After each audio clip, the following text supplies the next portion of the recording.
was like, there's no way I'd be able to see this thing. Anyways, from all the way there. But they were virtual, so then it made more sense. You know, I see it from way over there. I just started using reader glasses again, please. Did you? Oh no.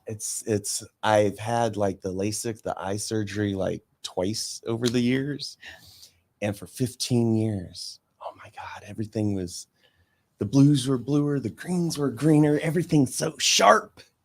And then all of a sudden it's like, brought to you by LASIK surgery.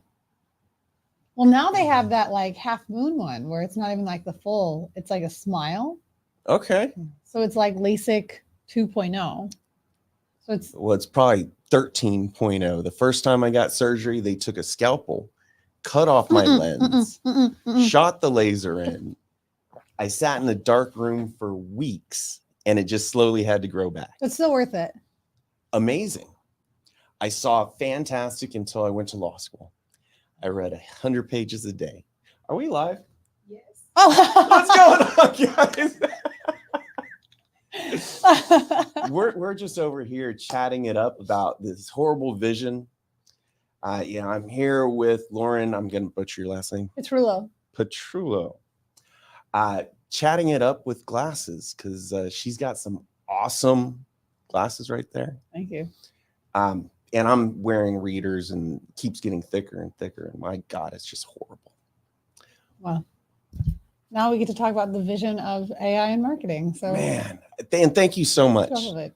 So Lauren here, and just so that you understand, she helps with all of our blog content, has a agency that has been working with us for years. And even though you see my name popping up on blogs, the reality is sometimes I know what they're about, other times I'm just like, hey, we got it. Sounds good. Figure it out. So the good ones are us, the bad ones. No, I'm kidding. You nailed it. When it sounds all technical and boring, it's because one of my attorneys wrote it. When it sounds happy, frilly, very unlawyerly, it actually isn't me. It's Lauren's agency. But there's a lot of secrets in how to do this while still getting, friendly SEO. The search engines can hate that cheap, weak ChatGPT drafted content. So there's some secrets behind it and how to really leverage AI to exponentially blow up your marketing. So that's what we're here to talk about today, and really appreciate you joining. But to kick it off, Lauren, could you introduce yourself a little bit and share about your agency? And my God, I know we've worked with you for quite a while now. Yeah. So I know all about you. We love you. You've really helped us out a ton. So now share with the world who you are and what you do. Hi, friends. I'm Lauren Petrullo. The agency reference is Mongoose Media. We are based in Orlando. I'm there because I used to do marketing for Disney. And then now we take the innovation practices I learned behind the scenes from a very successful mouse and bring them to small, medium-sized businesses. I'm trying to think of like fun stuff. Like when you see me, I should have like really fun shoes on. Every time, the brightest, pinkest, biggest boots ever. Yeah. I actually, the first time I really remember meeting you is that we were at a mastermind and you got up there and talked about something. And it was a contest. And it was like, if you win, you get $1,000. And you got up there and said proudly, and these are the bright pink, massive boots that I'm going to get. Yeah. If you vote for me today. 100%. Oh my gosh. Yeah. I'm not above incentivizing votes. In that capacity, I was like, look, this is where the $1,000 are going for. It's ridiculously sparkly pink shoes. Those aren't the ones I'm wearing today because. No, these are just 80s style pink boots. Yeah. I was like my pink Texas without being a cowboy boot. So. But, the reason why Lauren's here today, and I just wanted to put it out there, is you're actually out here for a YouTube conference Yeah. that it did Hermosi and his group put it on, or they're just part So of they're here, like friends of mine that are with their group are here. It's actually put on by Daryl Eves and Mr. Beast. Okay. So it's called Vid Summit. It's in Irving, and it's where all the creators go. So if you know about VidCon, that's where the fans go. This is where everyone behind the scenes comes together to learn how to leverage YouTube for their businesses. And I'm here because obviously YouTube is a huge SEO strategy. Right. Because it's owned by Alphabet, which is Google.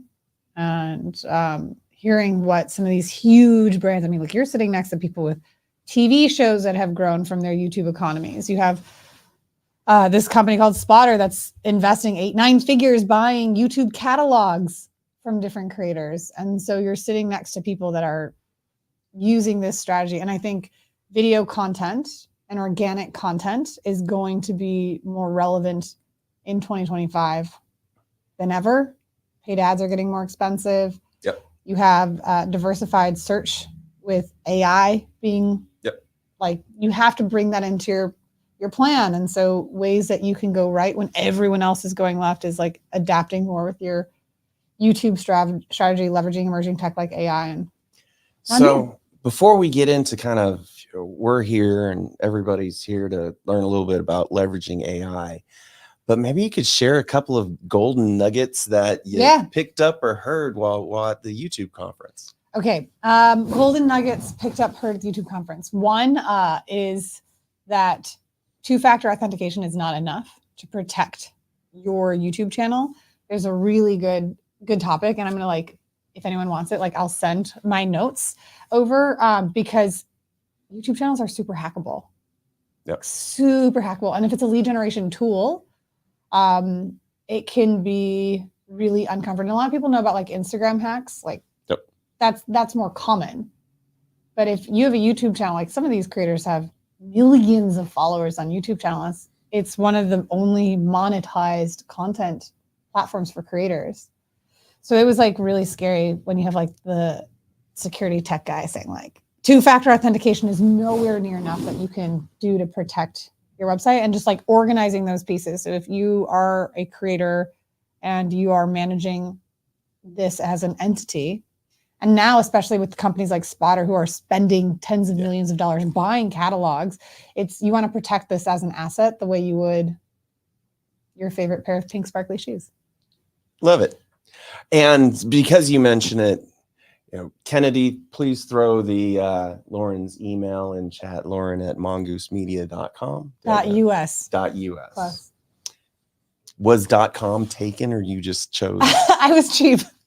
You came to like $1.99 versus that $14.99. No, it was like $8,000. I was like, no. Ouch. Yeah. So I was like, all right, that's fine. I'll do .us. And there are probably people that have sent emails to the .com and be like, all right, well, they should have paid attention better. Whatever. Yeah. All right. Well, thank you for those 2 cents.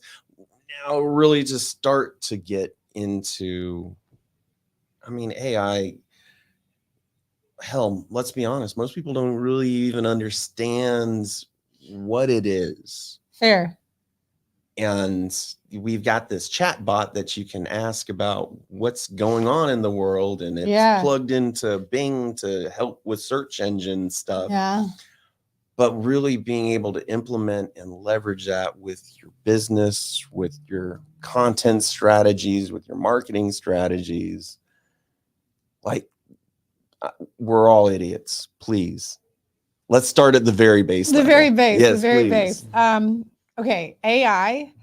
Obviously, there's stuff with algorithmic elements for AI, where it's stuff, the Zuckerbergs of the world are creating. There's Gen AI, which is generating content with AI, be that copy, code, or creative. So it's just like, a lot of people think of it as like a brainstorming partner solution. Right.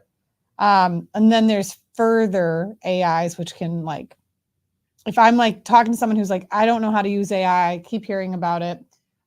There's ways that you can think of AI as a calculator, whereas you could do math the long way, the way you hated your teacher teaching you how to do it. When they said that you will never have a calculator on you at all times. Yeah. Liars. Liars. People have got that like in their phones and their glasses now.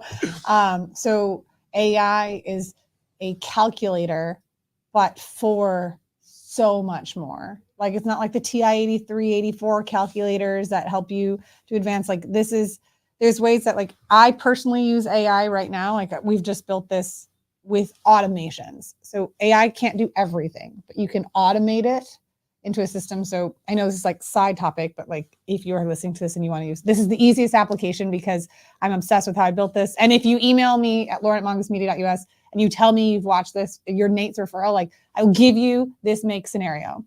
I use make automation, which watches my emails to then read emails. If the content of that email, I have ChatGPT read it, signals something as important, it will actually then draft an email, then send me a Slack message, alerting me that something really important is in my inbox that I need to look at right away. Use case, I had someone dispute a charge on Stripe, and you have a limited time in which you can do that. I get hundreds of emails a day. That one gets buried because it's now marketing season. So I'm getting Black Friday ads right now. Oh, I love it. I mean, not the Black Friday. I love the fact that you're ignoring emails unless it's important. Kennedy, make a note. I'm ignoring all emails until ChatGPT says this is important and here's your response. Well, you set up filters and stuff like that. And so now I'm like, this week I'm going to add more filters of like what is medium. So like putting if the sender from name is any clients and stuff like that. So it'll draft the email based off of it. So it's a webhook automation that automatically watches emails filtered from elements of what makes it important. And then we'll use AI, Gen AI. So I use ChatGPT, for example, on this one.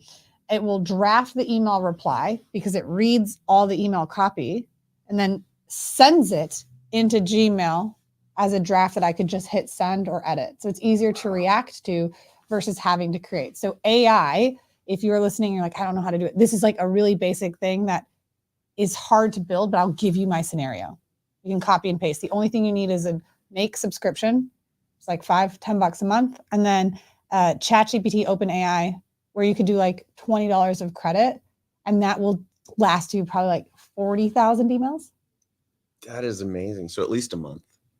Yeah, well, that's why you want to do filters, because I get so many marketing emails and so many solicited ones. So the ones that I want to do for like low priority, whereas if this person has never emailed me from before, and if they include this stuff from my LinkedIn bio, I know it's a cold solicited one. And here's the reply to automatically send and say, I'm reporting you as spam. I didn't ask for you. Okay, so here's the sad thing, and I gotta tell you. Oh no. The reality is I don't watch my emails. I have Kennedy watch my emails and flag what's important, but you have just worked her out of a job. Oh, well. Kennedy, I'm sorry. You're out. Well, it doesn't send your emails. It pushes them to draft because I'm not comfortable allowing AI to send stuff in that capacity. But she does not draft. Oh. We just upped the game and she lost a job. It's all... Well, no, you've now just allowed AI to free up time that she didn't need to spend on that stuff to be focused on how might you turn Kennedy's position into one of greater efficiency and maximize creativity by taking out the monotonous. I don't need to do this. AI can do this for me. Yep. Why am I doing long algebra when I have a calculator? There's so much truth to that, but to give another real live scenario that I am doing right now. For every securities investment filing that happens in America, I have a mix of scraping Python software going with AI to kind of retarget and market towards everybody in America that files anything. Great. I had a wonderful VA in Kenya that used to be manually doing everything. Oh gosh. And job gone. Yeah. However, you can get VAs for unbelievably cheap. And I'm like, I pay you so little, I'm not letting you go anywhere. Okay. So now it's like repurposing to recreate, to rescale. I would say task gone, not job, because then if that person had been doing it manually and now gets to like take it back, what's the next level of application? How might you go deeper? If this person's been doing it and that task has been reduced, and now you're marketing all these new filings, is there an opportunity for the personalization touch now? Is there a follow-through component that they never would have had the time to get to? Very true. So, well, you know what? I appreciate that you're decreasing my monthly employee cost. Sorry, Kennedy. I'm increasing your employee optimization rate, because now the output you can get is significantly stronger in theory. There are absolutely components. AI has eliminated jobs for many people, but when someone's like, oh, I've replaced AI with what we're doing, we've grown our team significantly because of AI, because there's more that we can do with less time, and then there's deeper things we can do about it. So again, it's tasks that are eliminated, and this is on the worker bee, this is on the employee. Like, if you don't adopt and then stand out, the difference between good and great is just gonna, like, that delta is gonna keep going away unless you can leverage these emerging technologies. Because if you are just someone on the line, we already know that this happened in the Industrial Revolution. Right. When you brought in bots in the automated platform, like, automotive brands decreased their employees overnight. So this is just a new wave. To really go to, I mean, it seems like it'd be easy. ChatGPT, create a social media post, create a blog, but it's not really that simple. There's an art form to it. Well, why isn't it that simple? So, to the point where it can be that simple, but when it's that simple, it's not that competitive and it's not that compelling. So yes, you can absolutely ChatGPT do this. You know that there's like prompt engineering has become a new role, where if you're like asking the chat to do it, you're going to get, but when it's easy, it's everyone's going that same direction. So the art of going left when everyone else is going right allows it to be more compelling, provide more of a return or like an engagement, but also be sustainable through algorithmic updates from third parties you can't control, like Google Core updates and things of that nature. So I think when it feels like it's easy, but if you're doing it just to be easy, you're doing it the wrong way. And that capacity is because you're treating AI like a robot and not like a person. And you have to remember that, how would you give that same instruction to a person who's new to your company? That's a real good point. I mean, we all think about it as just like it's a really smart software, but yeah, that's not how you interact with it. No, and like the way that I use it right now, actually. So I have a dog. My husband and I, we split. What's her name? His name is Orlandino. Orlandino. Okay. So it's Orlando. My husband and I met in Orlando. We fell in love. He's the product of love. So he's Orlandino. I love it. And he speaks Italian. Well, of course. He responds in Italian. Oh my God. You don't understand Italian either. Oh, no, I'm fluent. Okay. My husband speaks no Italian to me, but his family doesn't speak English. So I called my mother-in-law every day for a year, and now I'm super fluent. Love it. The first calls, though, were like talking to AI. You're like, why is this not getting the response? Because you don't speak English. But so I walk the dog, and we do like 30, 45 minutes. And so I have ChatGPT, the app, on my phone, and I'll have my AirPods in, and I'm just talking. So I talk to Cov, that's his name. And we are doing this entire talk, and I'm collaborating with him as if he's like my EA, like my assistant. And we have a check-in at 7:30 in the morning. He goes over the priorities. It's scheduled onto my calendar. He's asking for updates. It's coordinated to different stuff. If I don't have that meeting with him by 7:30 in the morning, he gives me till 12. And if I don't have that meeting, I get a Slack message from him that says, Lauren, is this a priority for you today? He has access to my calendar. So what I'm talking about, though, is this like next level, because I'm incorporating AI and automation. So again, using built an AI bot. I mean, we're talking Terminator level Skynet here. My husband gets really uncomfortable with this stuff, because it's just that, like, how do I prioritize my high level days? But I have it with, I just have the basics is I have the ChatGPT app on my phone. I have my phone in my purse because I'm holding the dog's leash in a poop bag, right? Like I don't have time to hold another thing. So we're just going back and forth, and he can see what's on my calendar. We can check in on like what I've said is priorities that I want to do. And then he can create triggers to delegate to the other people. But even if it's just like trying to understand what are your big rocks for the day, what are the big rocks for the week, and having someone else ask you the questions that you don't have the time to think on your own. Like I know a lot of people meditate or like they go alone time. That's not my personality. I love the sound of my voice. So I talk to my own, like a virtual twin of myself a bit. So I guess it's, hey, ChatGPT, can you redo Kennedy's resume? Because we need her less and less. But let me throw out there, if anybody has any questions, we're just kind of talking AI. Please put them up so that we definitely want to answer any questions as we're going along. And Miss Kennedy, you still have a job today. I promise you there's so much more that you can do because the value of the output you get from any AI, whether using Gemini or Jasper or Bard or ChatGPT, is dependent on the quality of input you provided. Yep. So if you give it trash, you receive trash. So let's go back to the why is it easy but not actually well executed? Because you're giving it easy trash output. You're giving it easy trash input and expecting spectacular, beautiful trash output. Can you tell us what does like a good input actually mean? Like that's Sure. Qualifications of a good input is context. Why, like what does success look like for the outcome of what you want? Because if you just say, I want a good social media post, what does that mean? Is it engagement? Are you looking for a good call to action? Are you, what is context to it? So always saying what you want out of it as the end goal. But the smallest easy one is, hey, ChatGPT, I have Linda who I text to, because when I text, I yell. Sometimes I'm like, that's not what I wanted. And then I have Code, which is who I talk to. So I give them different names because even though I'm collaborating with myself, I have like a semi-virtual twin. I'm disassociating myself so I don't get mad at myself if I don't like it. And I praise them and I'm like, good job. There's hospitals for that. Exactly.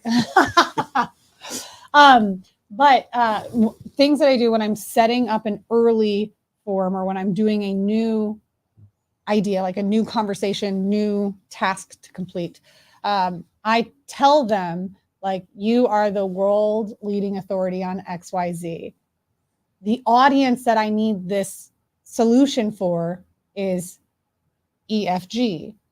Can you please, I always ask please, give me something that insert the outcome. Like, so if it's like, you are the world leading authority on social media marketing, you're so good that Zuckerberg pays you $6,000 an hour to get feedback. I am looking for EFG, like the most innovative posts that are going to capture the attention of anyone who's my ideal customer, such as a business or brand that's doing $10 million a year, a brand that has an in-person element to their business, and that when they see it, they so resonate with how much this is mattering to their current feed that they can't help but reply. Mm-hmm. So success at the end of this post looks like people starting the conversation I initiated on the post. So I want them to join in the conversation so that we may deliver further value in the comments. So it's a lot longer than give me a good social post. The who of who ChatGPT is, as an example, mm-hmm. the what being what they're producing, mm-hmm. and the why being what is our goals. Yeah. What does success look like at the end? I think that's just true with everything. If you say that to an employee, if you say that to a vendor, you say that what does success look like? If that's not defined, then what's the point? Fair enough. You know, I Kennedy will define that well all the time. So her job's super secured. So, no, she's never allowed to go anywhere. So for sure. Her roles change. You know, honestly, when she first started working for me, the question is, what am I going to do? Mm-hmm. And my response is, I have new insanity every day, and I can never tell you what you're going to do, but every day it's going to be different. So then what I would invite Kennedy to consider is, if, say, you have ChatGPT on it, it could be like, hey, here's all the insanity that I had gotten from Nate yesterday. Can you help collate it into different key elements and give me your recommendations of what I should prioritize from all the insanity he's given me so that I can help him be more sane today. Kennedy, I hope you're taking notes. And She's then have giving that the nod, conversation. like, yeah, light bulb. It's just, and then you can give it context, and like you can provide it, you can copy and paste emails into it. You can, whatever that information is you provide it. If there's maybe, let's say, oh, I saw this amazing YouTube video, everything that they talked about, I want to learn. And Kenny's like, that was a 6-hour YouTube video. You ought to damn mind if I'm going to be watching this. So you just go to the transcripts, upload it, and then you can provide the chat or whatever AI solution, say, here's the transcripts. My boss has just given me the task of taking this and finding 6 ways to apply it to our business. I'd like you to give me 7, but I want you to evaluate the 7 in a criteria that we're not just taking what was discussed, but applying it to the best, most responsible decision anyone who's in the investment space could possibly consider. You know, Make me look good. Thank you, AI. Make me look good. One of the most powerful questions that I don't really know if it's powerful or just I'm a crazy fool, is I put in the prompt, the what, who, why. Yeah. And then always ask for, do you have any clarifying questions? Okay. Can I yes and that? Please. Because when you're saying this, I was like, oh, I can't believe I forgot. So if you can, even before you do it, so that you can be really good at like task intake, or if you say clarifying questions, I wouldn't ask. I wouldn't ask them if they have any. I was like, tell me every question you have to make this deliverable the best it could be. So I'm not asking them because, like, anyone have questions? How many hands raised? I'm like, tell me what you need to know so that this will be perfect. Or sometimes I'll say, oh, please. Well, it depends. Am I texting it to Linda? Because then I'm like, wait. I'm talking to him, but it's like, ask me everything that you need to know in order for this to be successful. And then for me, like, because what I'm doing on the phone, I have co-op, like, you need to go one at a time. So ask me a question, I'll reply. And based on my reply, I want you to have a more sophisticated follow-up. So then I'm not answering the same question multiple times, but it's ask me everything that you need to know if what I want you to do is why. So let me share with you something that I've been doing and tell me if I'm on the right track or, hey, you're wasting your time. Okay. I put together like a brand profile. Who the company is, the company culture, the company goals and services, information about the management, even like the different roles that people have within the company. And anytime I'm asking ChatGPT to create anything, like, here's your reference point, and I just upload that over and over and over and over. Is that something that everybody should be doing, or am I just crazy? Everyone should do it at least once. Okay. You don't need to upload it over and over again because there's memory. So it's going to learn and adapt. Okay. So the conversation I have in my morning walks is one specific thread of memory. So it keeps checking it back. To keep repeating it can be an extra use of tokens you don't have to do. Okay. But I think it is really important to establish framing before you start. Okay. So no, you're not wrong. You're just doing it the inefficient extra amount of times. An AI way to be efficient and effective. Well, there's always optimizations to improve every process and strategy, but like memory has continued to grow. And there's the idea that potentially ChatGPT 5.0, which will be a PhD level of intelligence, can be out as early as 2026, like end of 2026. So then that memory will expand. It will be able to better read the resources. So if, say, you have a Notion doc that has everything, then it's just like, if and ever it needs to go through this gut test, you'll have guardrails you can be more effective with. Okay. So, we'll talk a little bit more about social media. Really wanted to emphasize kind of that SEO content blog. Yeah. Building that awareness, that organic traffic.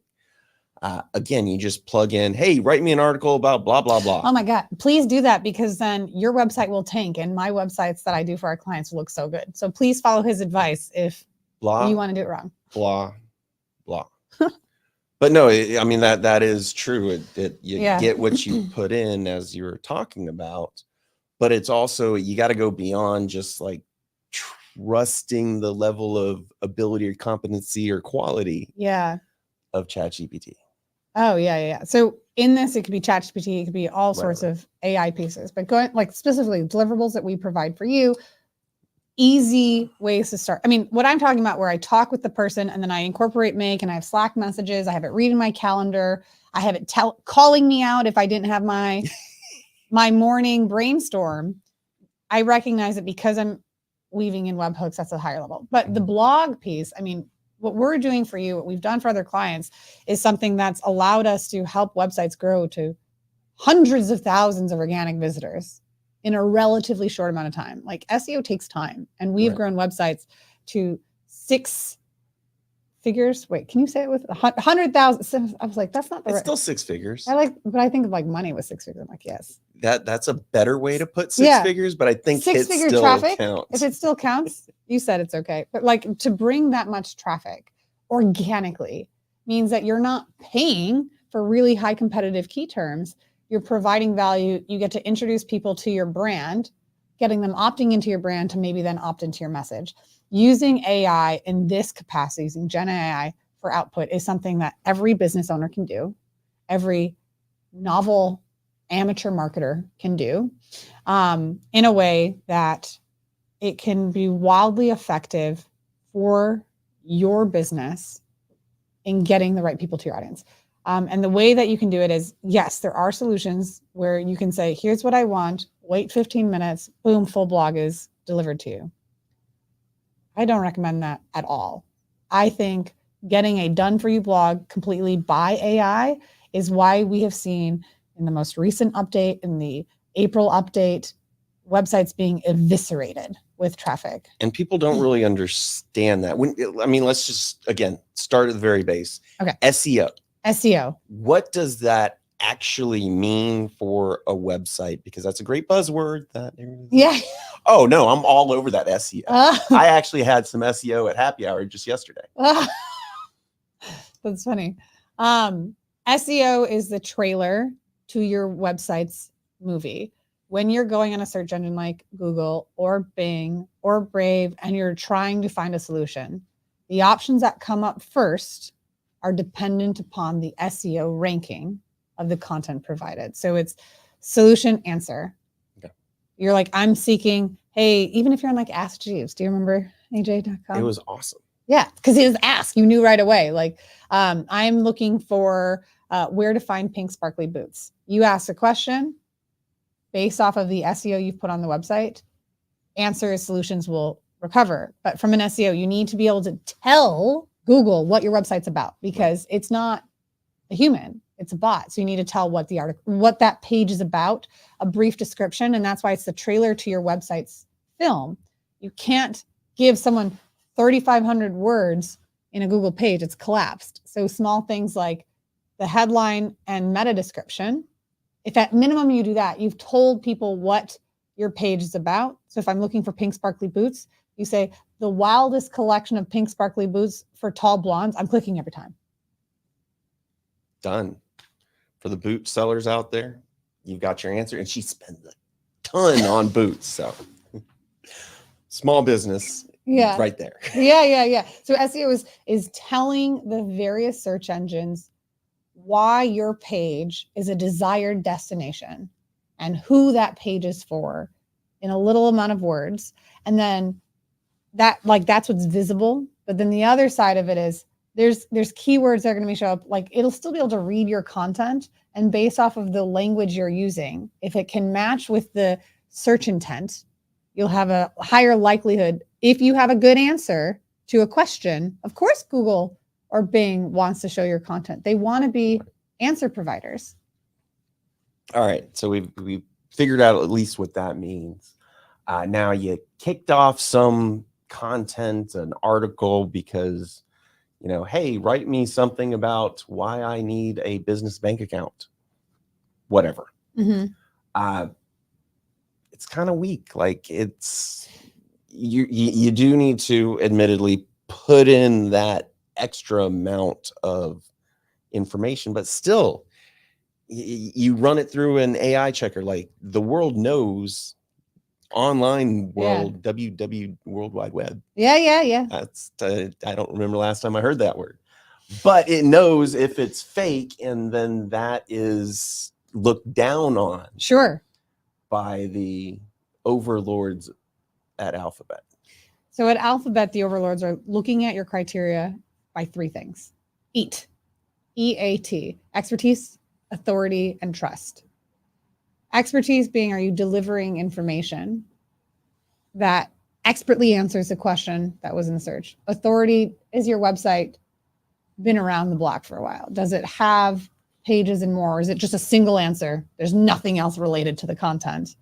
And then trust, are other people linking to your website? All that kind of stuff. But from the, you want to have a quality answer. If a lot of people have like, hey, tell me about this bank system. It's not good enough. We are at a day and age where information is everywhere. We have calculators in our hands. So you have to provide Miss Westbury in second grade lied to me. Sorry about it. If that was the first time someone lied to you in second grade, you didn't believe in Santa growing up.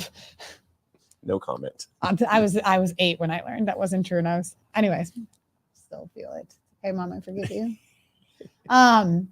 But having, like, you want it to be a good experience for that user. You don't, like, years ago, you could just pad keywords.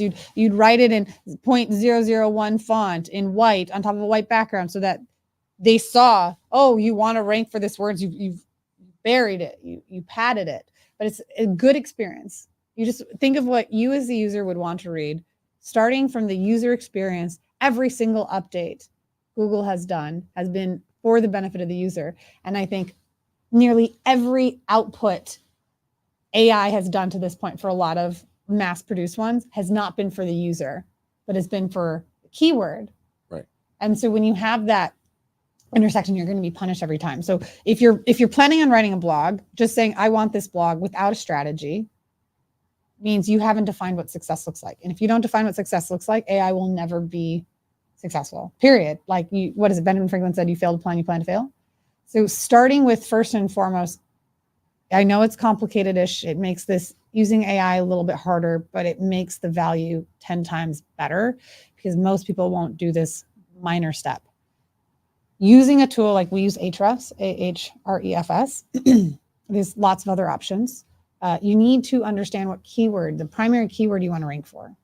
Success looks like this keyword. Every time someone looks up this specific term, I want to show up first. Success has been established. But like, you can have a gut instinct of what you think that keyword is, but you want to use a tool like Ahrefs, type in that term, because a really good example is photographer in Toronto and Toronto photography. At the end of the day, it's the same solution, but the number of people who type in Toronto photography might be 800. The number of people who type in photographer in Toronto might be 8,000. So if you assume the wrong keyword phrase, you're only going to make yourself more available to the smaller audience. So you have to step first and foremost, like, what's the keyword? What's the intent? What does success look like? Anytime someone inserts this phrase, my stuff comes up first. I want to have the best answer to this term. Okay. And then double checking with an SEO tool like a SEMrush, like an Ahrefs, that you're using the correct version of the keywords so that you know, okay, there's volume on this. Because if you're going to rank for a word that gets 10 visits a month, you have to determine, is the effort worth the 10 visitors when there's an opportunity for 10,000? So just to repeat in my simplistic ways, keywords mean if somebody's searching for something, those words pop up and you want to be as high as possible on that Google page. So people are more likely to click on it. People don't go past page 3. But there's actually research that needs to be done on what keywords you're really targeting. And that's part of what you're talking about of like, hey, do your research. There are these platforms to plug in what you think is good. And they'll tell you how many hits it actually has. You can spend less than 15 minutes doing this keyword. I mean, there's ways that you could do more, of course, with everything, right? You can spend less than 15 minutes to determine a keyword that could be 15 to 150 times more powerful for your work. So if you want to skip that, great. Please keep doing it because you make what I do look really good.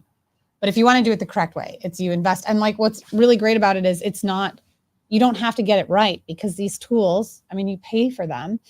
will then provide you recommendations, and it'll show you keyword difficulty. So KD is just a term. Keyword difficulty is what is the likelihood and competitiveness of photographers in Toronto. Because if everyone's using it and has a keyword difficulty of like 89, like, then again, you have to evaluate, is it worth the time? The way to get first place is much harder versus maybe it is photographers in Toronto has maybe half the amount of traffic, but the keyword difficulty is 3. So you're like, oh, I have an almost guarantee to getting all versus competing. Like, which race do you want to run? The Olympics or as an adult against kindergartners? You know, I went to the Olympics this year. I do know that. It I was was so like, amazing.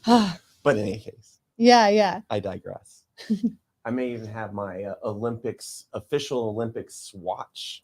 Oh, there. Yeah. really? No, so Okay, I'm. Is it over there, Kennedy?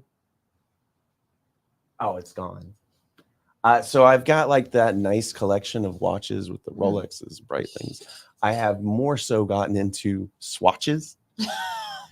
They have so much more personality. Yeah. And you can just kind of wear new ones every single day. And Pandora of watches. oh, it's been so much fun. Here we go. Let me see. Yes. It's the official 2024 Olympic swatch. That's so cool. I digress. Wait, let me see. You will appreciate it because it's got the pink and the like. I was like, wow, that is very something. But then I went to the Olympics and those were the official colors. Yeah, I love this. Oh, that's so cool. Well, thank This you. podcast was brought to you by Swatch. Because they make awesome watches. Yeah. But in any case, okay.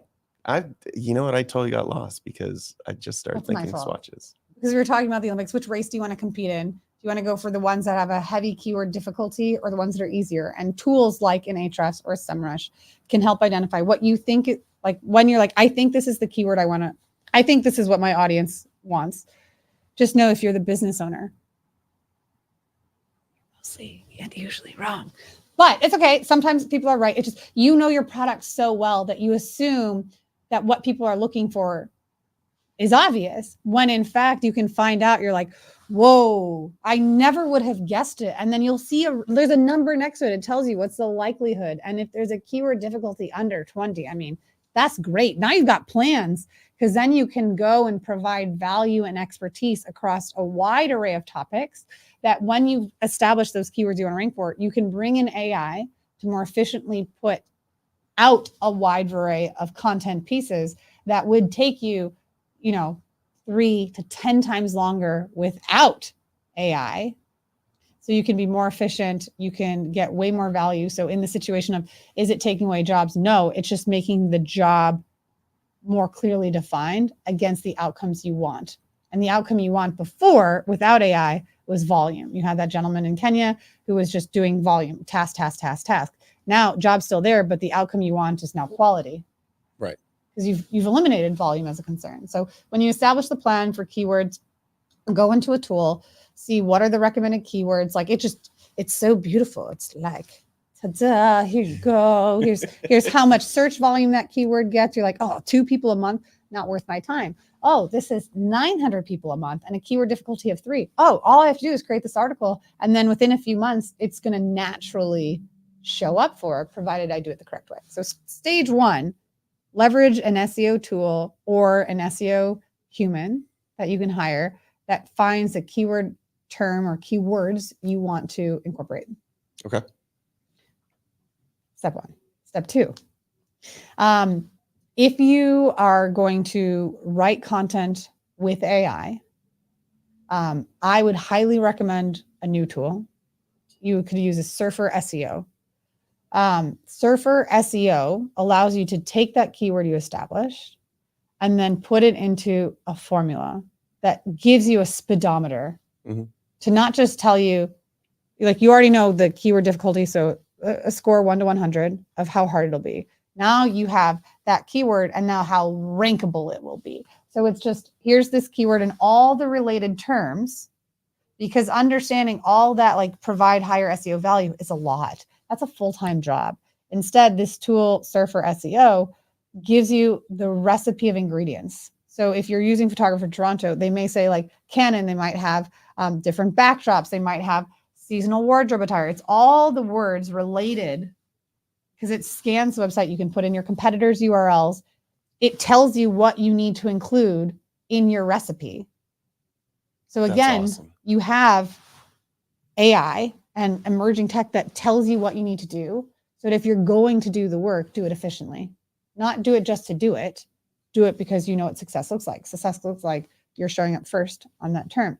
So using a Surfer SEO tool, then you're like, all right, this is the keyword I want. Here's other keywords. You can start to see what that blog can be about. And when you see those terms, like, okay, cool, I'm going to make these sections. And then you start outlining. Okay. So using an actual copywriter, for me, don't just use AI. If you want to use AI, you can. It'll spit out something, but you're going to have to edit it so it's in your own tone of voice and all those other things. And I find it to be way less successful. I mean, we're recording this in 2024. Of course, test your assumptions every year.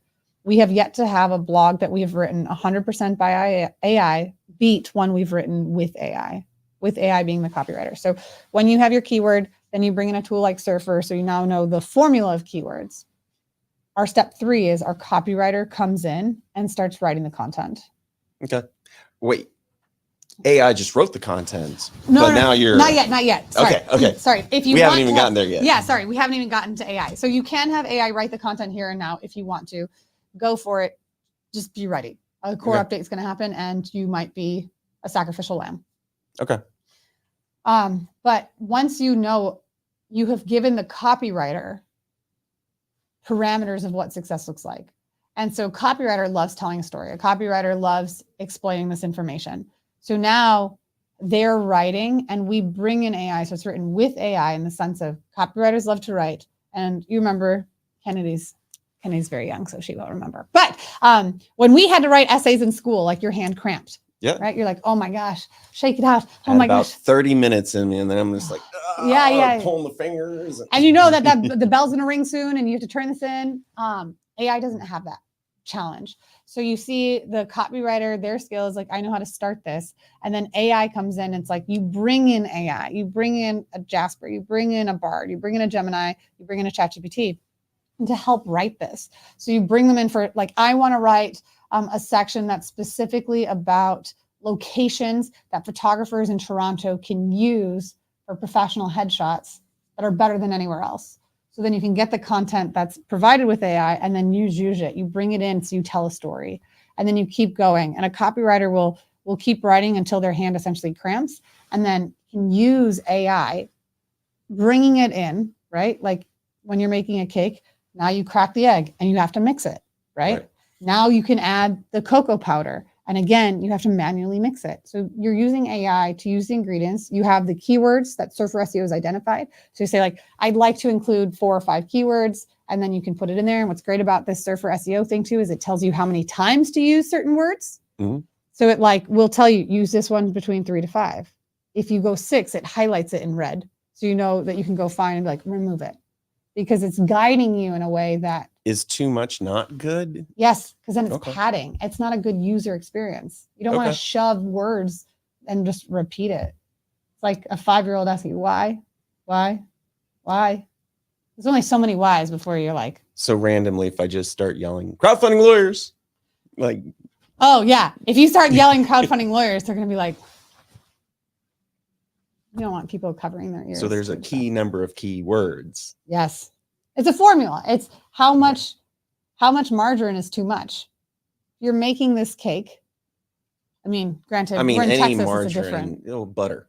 Yeah. Butter's good. Margarine, good. I don't know. That's all the chemicals. So look, there's still a threshold. Yes. Yeah. 0. Unless it's butter cake. Absolutely. Not 0. You're like, do not bring this anywhere near my blog. So it's we bring in AI to, we'll say like, hey, please use this keyword phrase or please use these terms in that article. So then we can see it, we can interact, we can layer it in. Okay. And then keep going. And then it's like, oh, I need to write an edit, because it'll also tell you a Surfer how many words that blog needs to be. Okay. So that you can be competitive for other people competing on the same topics, same keywords. Because if you're like, I'm just going to keep writing till I keep writing, again, it's like you're coming to a race without shoes on. Does the ideal I've always heard 1,500 words, or, is it kind of like it may be 1,000, it may be 2,000, Yeah. it may be whatever? It depends. The 2 best words in marketing, it depends. We have blogs that we've written that are like You almost know what? We do that in the 4,000 law words. firm too. It depends. It depends. That's the answer to everything. It depends. So I like to say 1,500, fine. It's just like saying, driving your car 30 miles an hour is safe. It depends. Not Are my you in the Tesla. highway? Are you in a school zone? Are you in an alley? So like to have that default, if again, you want to do what everyone is doing is easy, going the same direction, have at it. I'm going to go left because the answer's already been provided, and it'll give you a range. It says 1,500 to 2,500. Too many words, then Google is going to be like, they're going to look at the other articles that are, you give it, it's your competitors. So you're told you want to make a cake for 14 people. If you want to make a cake for 30 people, fine, but you got to have a fridge to cover that remaining leftover.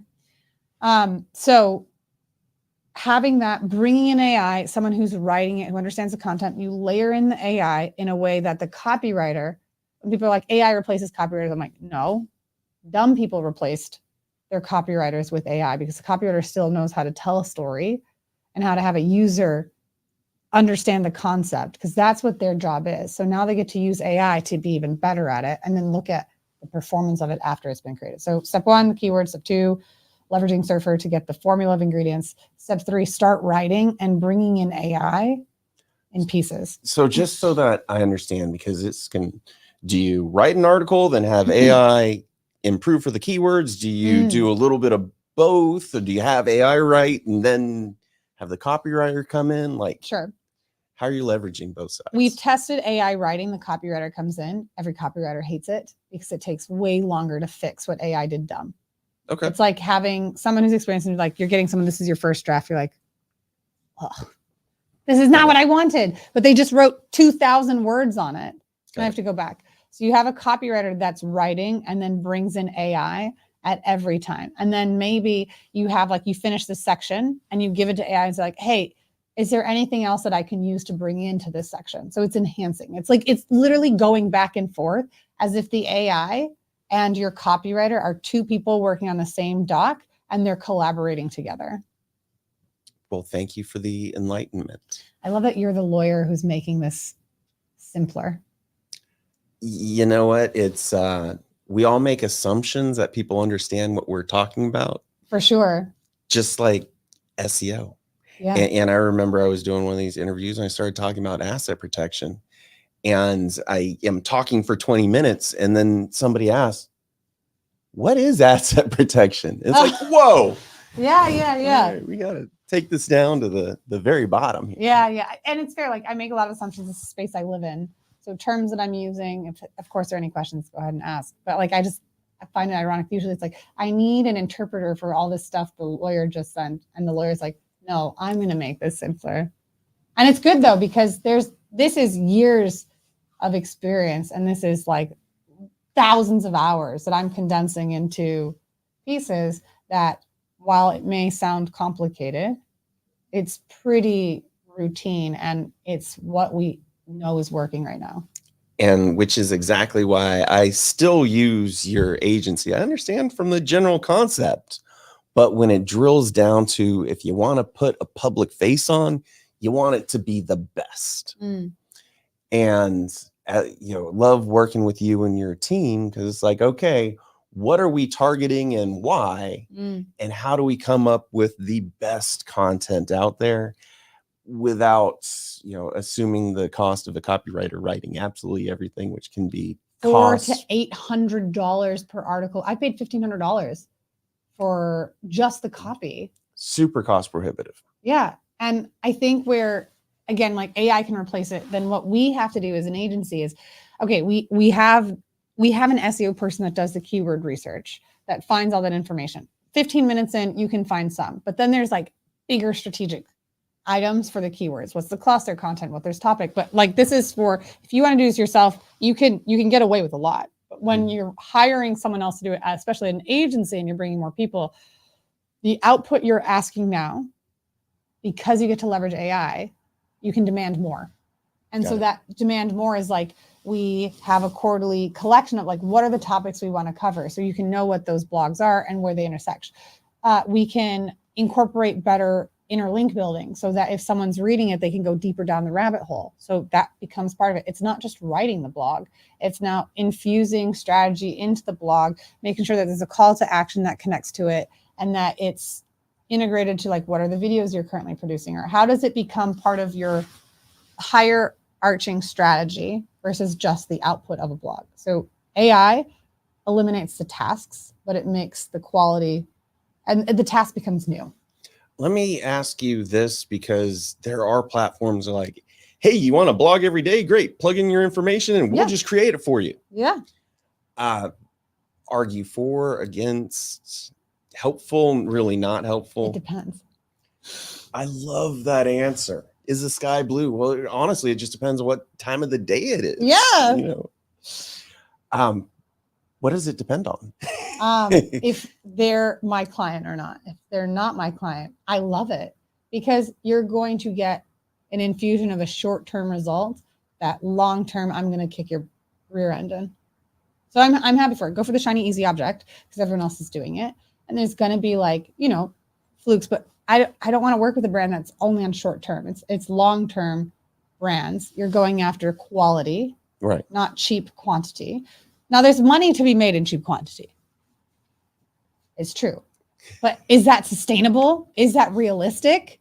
Have I seen punitive actions happen?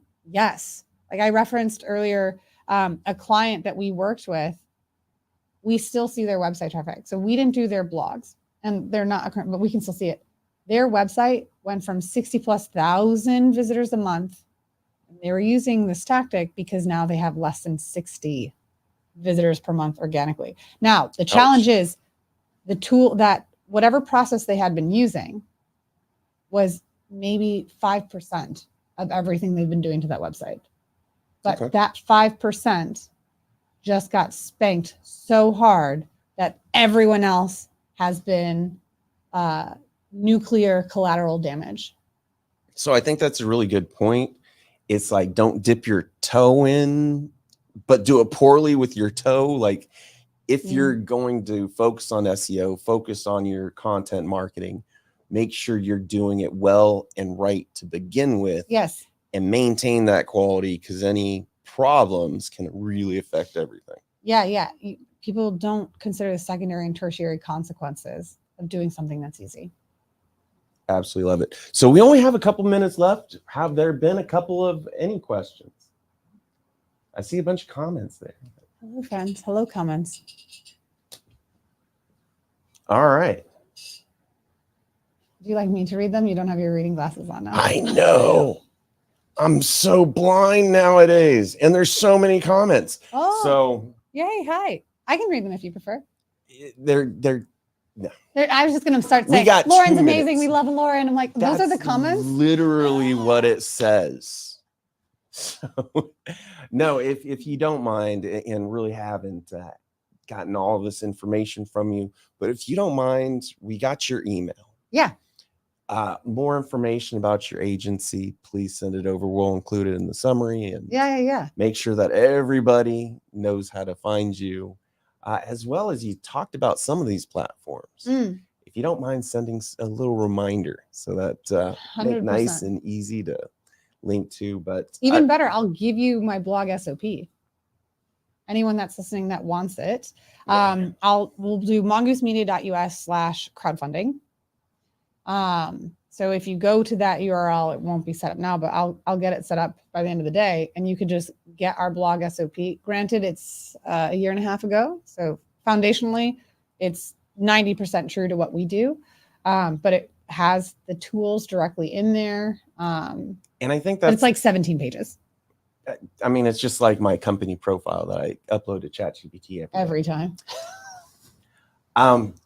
But you said, 90% is true, but it is the case that things change. Yeah.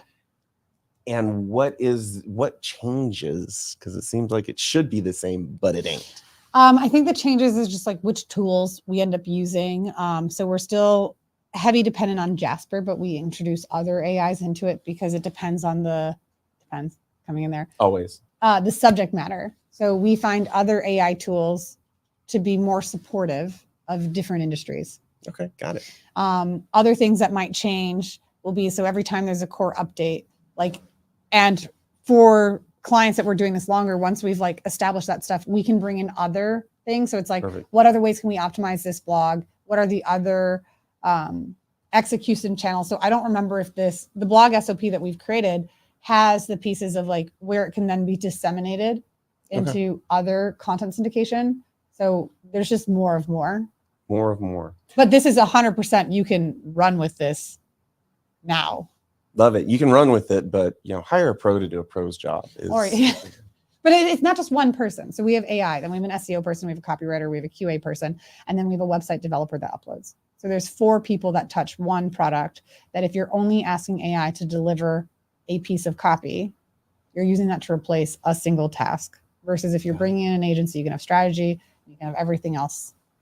Well, we've gone over time, Sorry, but guys. You have any final thoughts, comments, introductions? We can start all over and do another hour. Start all over, do a full hour. I mean, I love talking about this stuff. This is easy. This is breathing. I think small businesses have a really great chance to compete against global brands, leveraging emerging tech and AI.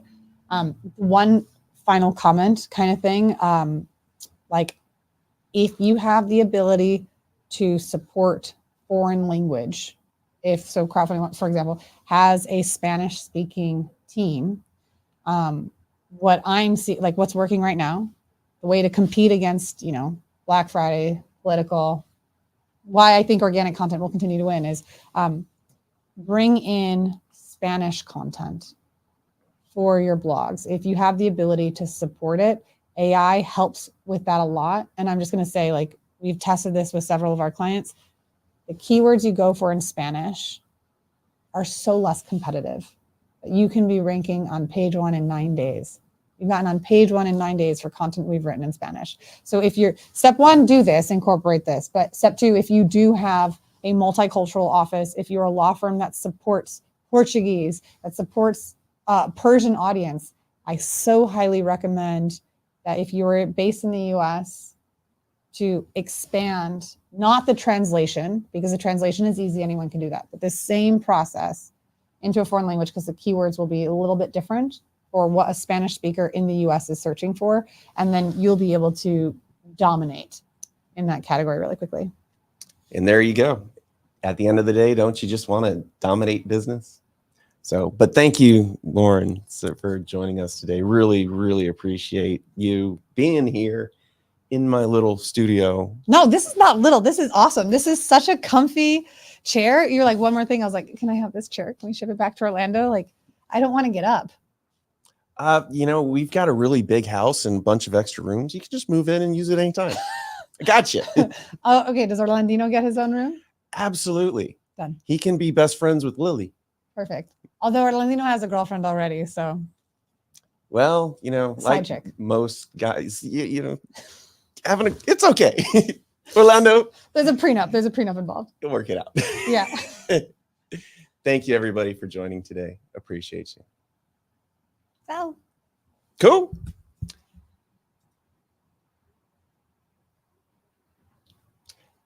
And while we wait for it too. I know, it's so funny the way that works.